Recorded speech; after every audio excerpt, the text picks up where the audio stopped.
Bab 295, Raisa Kia, 1. Di-upload oleh Baca Suara. Jangan lupa like dan subscribe, agar kami semangat upload lebih banyak. Tidak perlu menuju jauh-jauh ke wilayah Elf, di mana pohon dunia berada. Itu karena mereka bisa membuka pintu dari sekitar pohon dunia. Mengingat jarak yang telah kita tempuh, bukankah kita harus memberi penghormatan dan mengunjungi pohon dunia dan Lady Sienna? Melkit menyuarakan kekecewaannya karena tidak bisa menyaksikan pohon dunia yang megah dan menjelajahi dunia Elf secara langsung. Namun, tanggapan Eugene tegas saat dia dengan tegas menggelengkan kepalanya. Dia tidak dalam kondisi untuk bertemu siapapun. Lady Sienna juga tidak mau, kata Eugene. Selain itu, akan sulit baginya untuk menjelaskan lubang di dadanya. Kekhawatiran terbesarnya, jauh di lubuk hatinya, terletak pada kemungkinan air matanya mengalir tak terkendali saat melihat Sienna. Meskipun memiliki tubuh reinkarnasi yang menarik secara fisik dan kuat, ia dibebani oleh gangguan yang tidak biasa. Kadang-kadang, air mata akan mengalir di matanya tanpa kemauan di pihaknya. Itu bukan gangguan. Saya pikir Anda hanya orang yang sentimental, Sir Eugene. Anda memiliki banyak air mata, Mer menyambung dengan pendapatnya. Jangan mengatakan sesuatu yang begitu konyol. Saya memiliki banyak air mata. Saya mungkin bisa menghitung berapa kali saya menangis di kehidupan saya sebelumnya dengan tangan saya. Apakah kamu yakin bisa menghitungnya dengan tanganmu? Minimal, tidakkah kamu membutuhkan semua jari tangan dan kakimu untuk menghitung berapa kali kamu menangis? Apa yang akan Anda ketahui? Aneh sekali. Saya cukup yakin saya sudah mengatakan ini terakhir kali juga. Saya tahu banyak tentang Anda, Sir Eugene. Saya tahu Anda bertindak galak dan menjengkelkan di permukaan, tetapi Anda sangat lembut dan baik di dalam, Sir Eugene. Diam, Eugene mengungkapkan pikirannya secara tidak sengaja. Melkit hampir mengusulkan kunjungan lain ke pohon dunia, tetapi kata-katanya tiba-tiba tertahan, dan mulutnya terbuka keheranan saat dia memusatkan pandangannya pada Eugene. Hei, Eugene, aku masih seniormu dan sedikit lebih tua darimu, jadi bukankah terlalu berlebihan untuk menyuruhku tutup mulut? Aku tidak berbicara denganmu, Lady Melkit, jawab Eugene, tetapi Melkit tampaknya tidak yakin. Dia mencondongkan tubuh lebih dekat ke Eugene dengan ekspresi dianiaya. Benarkah begitu, adik kecil? Apakah kamu tidak pernah menyuruh kakak yang lebih tua ini untuk tutup mulut? Setidaknya, kamu pasti sudah membayangkannya, kan?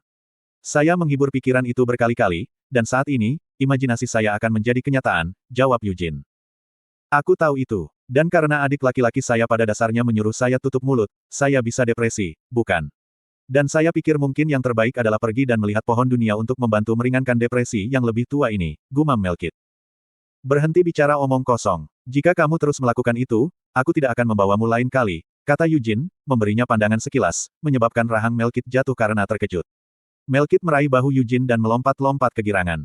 Adik kecil, kamu mengatakan kamu pasti akan membawaku ke pohon dunia lain kali, kan? Ah iya, nah, itu. Kurasa kau memang membantuku kali ini, dan... Benar, kanan, itu sudah pasti. Anda tidak mungkin berpikir untuk menikmati bantuan gratis dari Melkit El Hayah, kesayangan dunia dan seorang jenius sihir roh dengan kontrak dengan 3 Raja Roh. Kesenangan tanpa tanggung jawab tidak masuk akal, kan? Melkit berseru. Tapi kalau dipikir-pikir, bukankah kamu bisa menandatangani kontrak dengan Ifrit karena aku? Saya memberi Anda batu roh api, dan Anda tidak akan pernah mendapat kesempatan untuk datang ke sini jika bukan karena saya, balas Eugene. Itu, benar, tapi, aku masih membantumu, dan...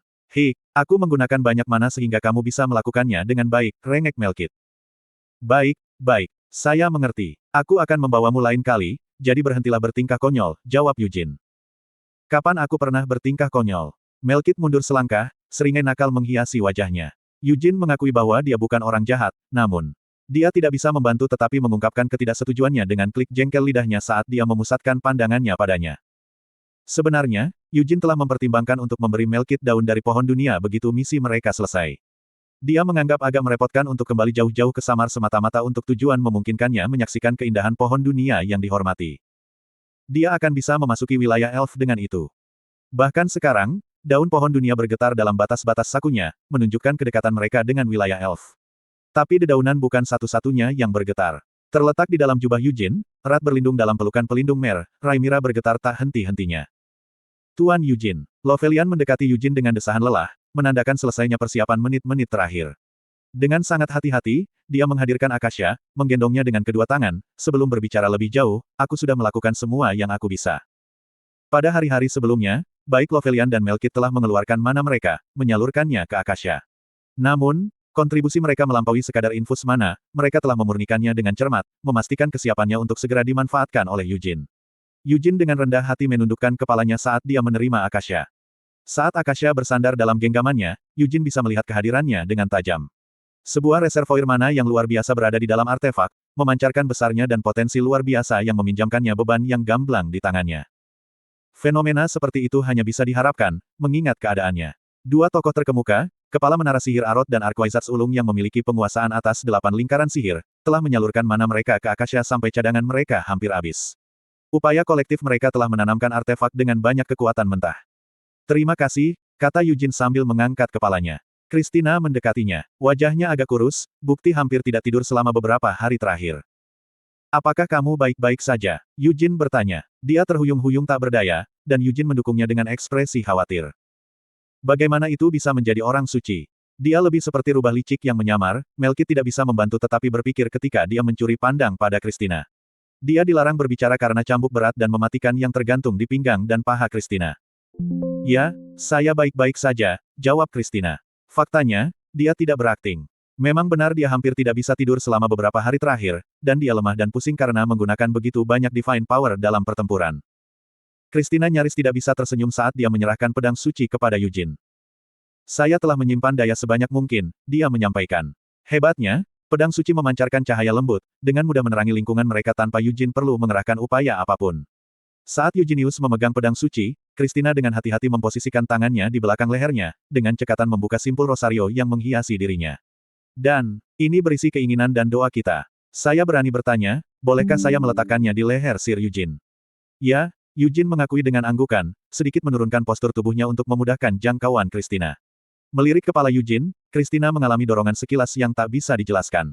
Itu adalah dorongan klandestin untuk menggerakkan jari-jarinya melalui rambut abu-abunya yang berkilau, kerinduan untuk membelai kepalanya dengan lembut. Apa yang kamu lakukan? Yujin bertanya. Christina percaya dia telah berhasil menekan dorongan hatinya, namun kenyataan menantang pengendalian dirinya. Dengan keberanian, Anise mengambil inisiatif, membimbing tangan Christina dan dengan lembut membelai mahkota kepala Yujin.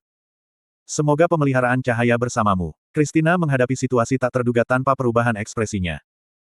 Dia pasti berdoa atas namaku, Yujin menduga. Dia dengan hormat menutup matanya tanpa mengucapkan satu pertanyaan pun, membiarkan dirinya menerima doa Christina dalam keheningan yang mendalam. Pada saat itu, udara kehikmatan dan kesucian menyelimuti mereka, menembus atmosfer dengan kehadiran yang halus. Dengan ekspresi serius, Christina mencondongkan tubuh ke depan untuk menggantungkan rosario di leher Yujin. Slot iklan, kamu bisa pasang iklanmu di sini. Christina, aku harus menjadi orang yang melakukan ini, Anise tiba-tiba menyela. Apa? Mengapa demikian? Tanya Christina. Karena rosario ini adalah hadiah ulang tahun dari Hamel, dan dia menggantungnya di leherku. Jadi wajar kalau aku harus menggunakan tanganku sendiri untuk menggantungnya di leher Hamel. Aku tidak bisa menerima itu, suster. Jika Sir Yujin menggantungkan rosario di leher Anda, itu berarti Anda sudah mengalami kesenangan, bukan? Jadi kau harus mengakui ini padaku. Hamel akan menyelamatkan Sienna, seorang kolega lama dan temanku. Ini adalah berkah yang diberikan dalam perjalanannya untuk menyelamatkannya, jadi aku tidak bisa melepaskan ini. Dalam sekejap ketika Christina membungkuk, tabrakan sudut pandang yang berbeda terjadi di antara mereka berdua. Kalau begitu ayo lakukan ini. Christina, aku akan meletakkan rosario di leher Hamel sekarang, jadi ketika dia mengembalikannya, kamu dapat menerimanya darinya. Anda dapat menikmati momen itu. Ya ampun, kakak, apakah kamu jenius? Keduanya berkompromi dengan cepat, dan Christina dengan tenang mundur, membayangkan saat ketika dia akan menerima kalung itu dari Yujin. Jangan kaget dengan setiap hal kecil, Christina. Saya akan menunjukkan kepada Anda sekarang apa artinya menjadi seorang jenius. Merebut kekuasaan penuh atas kapal fisik, Anise menyembunyikan seringai jahat saat dia dengan santai meregangkan pinggangnya. Dengan niat yang diperhitungkan, dia secara halus menurunkan lututnya dan dengan berani mencondongkan tubuh ke depan, menyebabkan dadanya yang besar menekan kepala Yujin. Detail adalah kuncinya. Ya Tuhan, Christina berteriak. Betapa tak tahu malu. Bagaimana kamu bisa memikirkan hal seperti itu? Ingat, Christina, Sienna tidak bisa melakukan hal seperti ini, tapi kita bisa. Ini akan menjadi senjata ampuh kita. Adas manis menggantungkan rosario di leher Yujin, merasa bangga dengan idenya yang licik dan cerdik. Yujin tidak ingin membayangkan identitas benda lembut, halus, dan berat yang membebani kepalanya, dan dia sengaja membiarkan kesadarannya memudar setengahnya. Tangisan menusuk mer bergema di benaknya, namun dia menemukan rasa terima kasih yang aneh terhadap mereka pada saat itu. Selesai. Beban perlahan terangkat, dan Yujin mendongak kaget. Dia melihat senyum yang akrab. Anise menatap Yujin dan menggerakkan bibirnya, Hamel. Tolong jaga Sienna.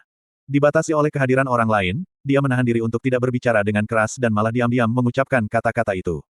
Meskipun demikian, Eugene memahami pesan yang tak terucapkan dan menanggapi dengan anggukan pengertian. Tentu saja. Eugenius telah menerima Akasha, pedang suci, dan Rosario. Dia bangkit dan menarik napas dalam-dalam. Ini dia, katanya. Benar. Di mata mereka yang tidak mengetahui detailnya, perilaku Christina sangat mendadak dan tidak konvensional, terutama mengingat bahwa itu dia adalah orang suci.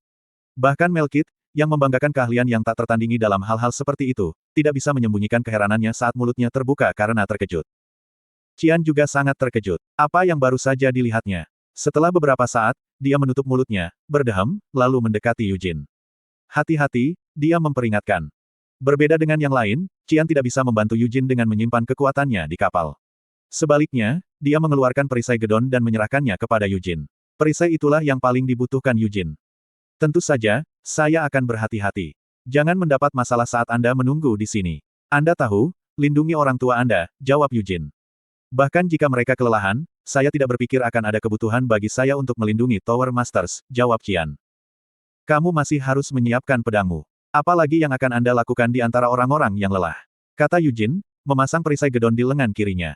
Setelah itu, dia meletakkan tangannya ke jubahnya dan mengetuk punggung tangan Rhaenyra. Rhaenyra menjerit sambil secara naluriah meraih tangan Eugene. Dia gemetar tanpa henti karena ketakutan. Eugene menghela nafas dalam-dalam dan menyeret Rhaenyra keluar dari jubahnya. Tidak, saya tidak ingin pergi. Wanita ini belum sepenuhnya siap. Kenapa kita tidak pergi besok, bukan hari ini? Dia memohon. Besok, setelah kita datang jauh-jauh ke sini.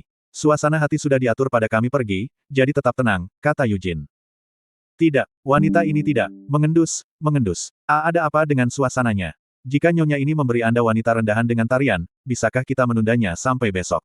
Rhaenyra merintih, suaranya diwarnai dengan kengganan. Dia memutar bahunya dan bahkan mengayunkan pinggulnya, mencoba menunjukkan perlawanannya. Namun, gerakan canggungnya jauh dari diklasifikasikan sebagai tarian. Eugene menatap Rhaenyra dengan ekspresi ngeri, lalu menggelengkan kepalanya. Berhenti, dan Anda hanya perlu keluar sebentar. Setelah kita masuk, kamu bisa bersembunyi di dalam jubah. Tapi, sebagai putrinya, bagaimana mungkin aku tidak memberikan salamku kepada naga hitam? Rengek Rhaenyra. Anak perempuan macam apa yang membuat keributan seperti ini karena dia takut pada ayahnya? Jangan khawatir, semuanya akan baik-baik saja. Aku sudah berjanji, ingat, kata Eugene. Sungguh, apakah kamu yakin itu akan baik-baik saja? Rhaenyra menatap Eugene dengan air mata berlinang. Eugene menatap permata merah di dahinya sebelum mengangguk. Itu benar. Kata-kata Eugene tampaknya beresonansi dengan Rhaenyra saat dia menarik napas dalam-dalam dan mundur beberapa langkah. Eugene perlahan mengulurkan Akasha ke arah tukik. Itu adalah mantra drakonik yang telah dia lakukan beberapa kali. Rhaenyra memejamkan mata sambil menarik napas, dan Akasha memancarkan cahaya merah. Wow! Mantra drakonik Akasha terjalin dengan Rhaenyra, menjalin hubungan yang mendalam. Memanfaatkan tukik sebagai katalis, mantra memanfaatkan energinya untuk mengungkap pintu gerbang ke alam interdimensional tempat Raizakia menunggu. Saat ruang di sekitar mereka melengkung dan berputar, Eugene dengan hati-hati maju ke arah Rhaenyra, dengan kuat menggenggam bahunya. Dalam sekejap, mereka diselimuti oleh cengkeraman menelan alam yang terdistorsi, menghilang dari pandangan. Kepalanya berdenyut dengan rasa sakit yang membingungkan, dan gelombang pusing menyapu dirinya. Dia berjuang untuk membedakan apakah dia berdiri kokoh di atas kedua kakinya sendiri atau jika dia tergeletak di tanah, indranya kusut dalam kabut kebingungan.